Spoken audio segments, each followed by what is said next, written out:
All right, hello again, Argonaut fans, and welcome to a special edition, supersized edition of the Argonaut Weekly here at GoArgos.com. I'm Assistant Sports Information Director Rob Walden. That's Head Sports Information Director Matt Rowley. Another extremely busy week and another very successful week for the UWF Athletic Department. Matt, let's get started with women's soccer. Joe Bartlinski's squad, a couple early season losses to Rollins and Florida Southern, but boy, they have righted the ship to say the least. They got a midweek victory over Mobile 5-2 and then took care of business on Saturday against Christian Brothers, a 4-0 count in that one.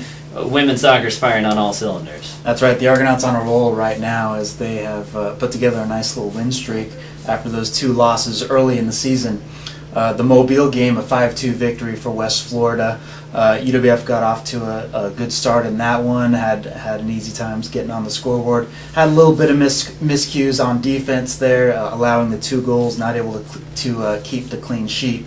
But they were able to correct that Saturday against Christian Brothers in a 4-0 shutout, Gulf South Conference game, and only allowing 3 total shots to Christian Brothers in that game. An impressive performance for the women's team there.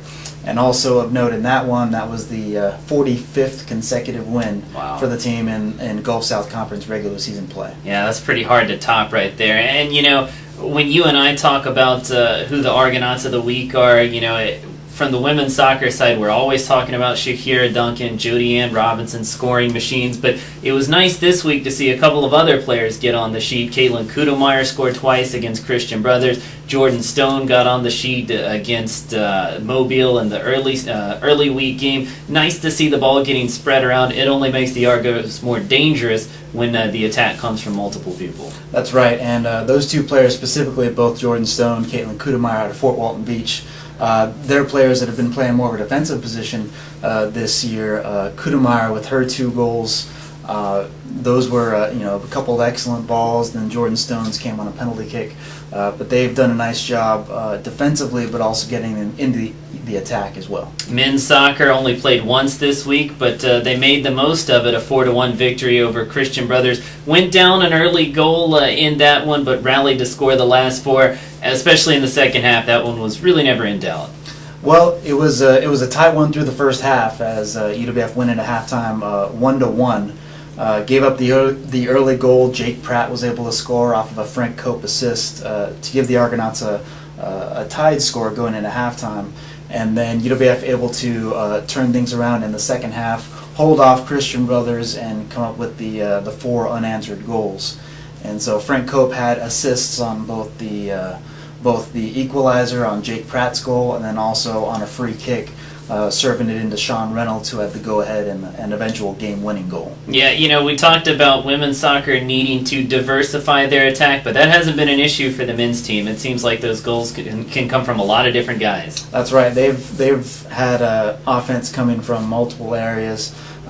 Jake Pratt, that was his first career goal on Saturday. Also Markel Waldron coming up and having a goal on a penalty kick, normally playing on defense, but he gets to join in the action there as well. And so many players getting into the scoring there for UWF. Yeah, a lot of different players getting into the attack. They were successful. Volleyball also very successful this week. That's right. UWF volleyball going on the road, taking on North Alabama and Alabama Huntsville. Rob, why don't you tell us a little bit about that? Well, in the week really got started on Tuesday against Loyola, an out-of-conference NAIA foe, and Coach Melissa Walters said it herself. They were a little sluggish on Tuesday night. Wasn't the best volleyball game, but still a pretty easy victory. 15 kills for Chelsea Wilhoit in that one. Things got a lot tougher on Friday against North Alabama, and unfortunately the Argos fell 3-2 to the Lions in that one. Just a tough match and a tough one for everybody involved. Difficult to swallow. Going up 2-0, it looked like the victory was in hand. Argos scored the first 7 points of the third set, earned 2 match points in the third set, couldn't finish them off, and once they got momentum, UNA really seized the opportunity. Sarah Roberts had 20 kills for the Lions in that one, and UWF just couldn't stop the momentum once it got going. Fortunately, Saturday, the Argos came back really about 12 hours later, so a quick turnaround time, took on Alabama Huntsville, scored an easy 3-0 victory in that one. Kara Gonzalez, 11 kills. Katie Johnson had 11 kills in that one. So it's nice to see volleyball get rolling after a tough defeat in the middle of the week to North Alabama. That's right. And cross country this week also in action, had a big weekend. Yeah, huge. The men's team winning their third straight race of the fall season. Eddie Pagan winning the overall championship in that one. And then, of course, on the women's side, the Argonauts women's team picking up their first win, and this was at Mississippi College. And Ruth Ashley had a good performance there, leading the team with a second place finish there. And so the cross country teams will have a couple more races before the GSC Championships coming up in November. They'll be in action this weekend up at Arkansas. And I tell you, especially with the men's cross country team, it's amazing how many different guys Coach John Bergen has performing at a high level. You know, Eddie won the event, but 6 guys finished in the top 10, and that's good news for any squad. Now, another busy week for the Argonaut Athletic Department. Men's soccer, women's soccer, both in action multiple times, in fact 3 times this week. So a very busy weekend for both the men's and the women's squads. Right, the Argonauts get started Tuesday, making a trip up to Montevallo. That'll be a bit of a rivalry game. Montevallo, of course, formerly of the Gulf South Conference, and is used to seeing West Florida in postseason play in recent years.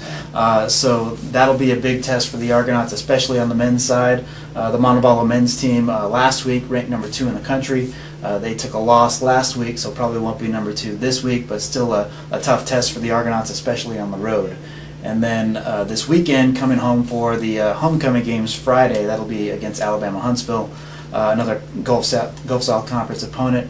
Women kicking off at 5, the men at 7:30, and then rounding out the weekend against Delta State on Sunday, another doubleheader. And of course, you can watch archived footage of the Friday and Sunday games, men's and women's, right here at GoArgos.com. Huge week for volleyball as well. You know, maybe the biggest non-postseason week of the year for the Argonauts. They head down to the central part of the state. They play St. Leo on Thursday. Of course, St. Leo knocked the Argos out of the NCAA Regional last year. Then Friday and Saturday, it's the Florida Southern crossover. Argos will face Lynn, Tampa, and Florida Southern, 3 teams that are always nationally ranked, always regional contenders. And I tell you, a big week for Melissa Walter's squad could put them in great position heading into that NCAA Regional in a month or so. I know she doesn't want to look that far ahead, that doesn't want the team to look that far ahead, but it really is a huge week for volleyball. And of course, lots more on the athletic calendar as well. You know, a successful week this past week, and hopefully we'll get more next week.